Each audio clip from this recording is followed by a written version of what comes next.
Європа надмірно залежить від ворсу з Китаю, на який припадає трохи менше половини світової торгівлі.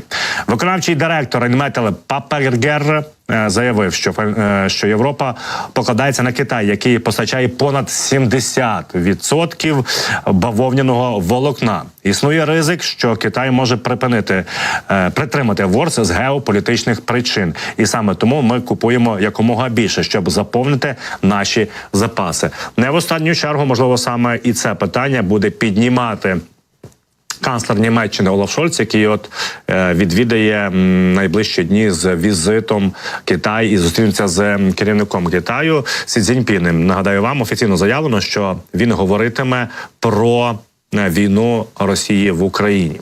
Також хочу вам сказати про наших союзників-партнерів, тому що допоки генсек НАТО Столтенберг говорить про якісь, можливо, компроміси, допоки заявляються різні статті, про які ми говорили, так, які кажуть про якісь домовленості можливі, про те, що, власне, до речі, передавали, начебто, що Трамп готовий віддати Донбас і Крим. Так от, в штабі кандидата в президенти Сполучених Штатів Америки Дональда Трампа заперечили цю інформацію. Ну і світло того, що ще один колишній канцлер Німеччини Герхард Шрёдер розповідає активно, що Путін начебто готовий до якихось розмов, найадекватнішу і найправильнішу позицію висловлює інший наш союзник – це Фінляндія і їхній президент.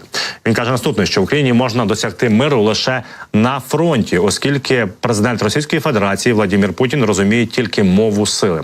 Власне, про це в інтерв'ю CNN заявив президент Фінляндії Олександр Стуб. За його словами, вже протягом багатьох років займається мирним посередництвом. Звичайно, коли йдеться про негайний мир, він починається з діалогу, а після діалогу ви починаєте встановлювати параметри. Але я думаю, що холодна правда в цьому конкретному випадку полягає в тому, що єдиний спосіб досягти миру – це на полі бою, наголосив Стуб. Президент Фінляндії додав, що Путін розуміє лише силу та багато в цьому ця війна занадто велика для нього, щоб її програти. І я іноді думаю, чи не здається йому, що мир майже неможливий з його погляду, зауважив політик. Своєю чергою Стуб заявив, що необхідно провести мирний форум, який повинен відбутися у Швейцарії. За його словами, мир має бути двостороннім, оскільки він не впевнений в тому, коли для цього будуть відповідні умови. Також президент підкреслив Фінляндії, що західні країни повинні відшукати багато шляхів для допомоги Україні, які можуть бути і двосторонніми. Водночас він нагадав про те, що нещодавно приїздив з візитом до Києва, аби надати пакет військової допомоги розміром 188 мільярдів євро, який включає в себе засоби ППО та важку артилерію. Фінляндія досить маленька країна, але за ВВП на душу населення ми посідаємо 6-те місце серед найбільших донорів. Ми надали 2 мільярди євро як військової допомоги і 700 мільйонів як гуманітарної допомоги на розвиток, зауважив Стуб.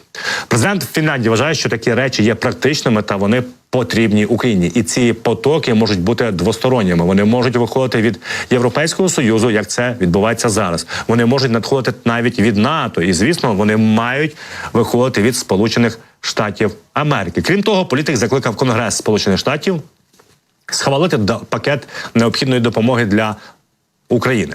Я закликаю американський конгрес виділити 60 мільярдів доларів – це вкрай необхідно. По суті, ми граємо з життями українців. І я не думаю, що наша внутрішня політика має бути пов'язана з життями українців. Їм потрібна допомога, і вона потрібна їм зараз, запевнив Стуб.